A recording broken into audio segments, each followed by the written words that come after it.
নমস্কার। খুলুমখা। ভারতের স্বাধীনতার ৭৫ বছর পূর্তিতে ২০২১ সালে মাননীয় প্রধানমন্ত্রী শ্রী নরেন্দ্র মোদী কর্তৃক সূচিত আজাদি কা অমৃত মহোৎসবের সমাপ্তি ২০২৩ সালের আগস্ট মাসে হতে চলেছে।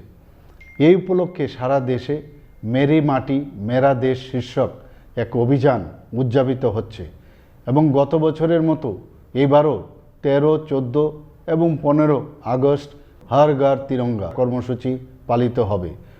আসুন আমরা সবাই মিলে ১৩ থেকে ১৫ আগস্ট রাজ্যের প্রতিটি বাড়ি এবং প্রতিষ্ঠানের স্ব উদ্যোগে জাতীয় পতাকা উত্তোলন করে হর ঘর তিরঙ্গা কর্মসূচি সফল করে তুলি। পাশাপাশি ১৪ আগস্ট সকল সরকারি ও বেসরকারি শিক্ষা প্রতিষ্ঠান ও কার্যালয়ে পঞ্চপ্রাণ শপথ গ্রহণ করি এবং নিকটবর্তী স্থানে তিরঙ্গা র্যালি বা প্রসেশন সংগঠিত করি। অনুষ্ঠানগুলিতে সেলফি তুলে harghar-tiranga.com ওয়েবসাইটে আপলোড করার জন্যও আবেদন করছি। নমস্কার, ধন্যবাদ।